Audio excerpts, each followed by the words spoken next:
Hello all Hindi big பாஸில் நம்ம ஸ்ருதிகாவும் அவினாஷும் siblings சொன்னால் நீங்கள் நம்புவீங்களா? அப்படிலாம் இல்லையேன்னு சொல்லிட்டு நம்மளுக்கு தெரியும்.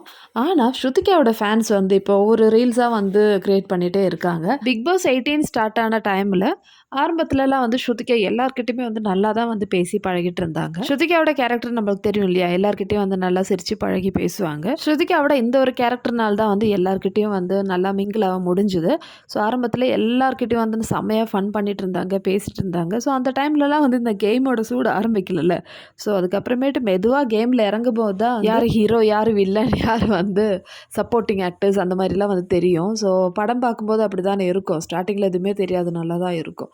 அதே மாதிரி தான் வந்து பிக் பாஸும் இருந்தது. இன்ஃபேக்ட் ஆரம்பத்தில் ஸ்ருதிகாவுக்கும் அவினாஷ்க்கும் நல்ல ஒரு சிபிலிங்ஸ் ரிலேஷன்ஷிப் இருந்ததுன்னு சொல்லலாம். ஸோ இதே தான் வந்து விவின் கிட்டேயும். இந்த அண்டர்ஸ்டாண்டிங்லாம் எப்பத்துலேருந்து மாற ஆரம்பிச்சிச்சுன்னு பார்த்தீங்கன்னா, ஸோ ஃபஸ்ட்டு ஸ்ருதிகாவுக்கு ஒரு வாய்ப்பு கொடுத்தாங்க பிக் பாஸ் நாமினேஷனில்.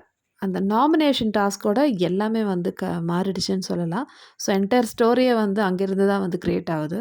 ஸ்ருதிகா தலைமையில் நடந்த இந்த நாமினேஷன்லேருந்து தான் விவின் கேங்கு ஸ்ருதிகாவுக்கு ஆப்போசிட் ஆகுது.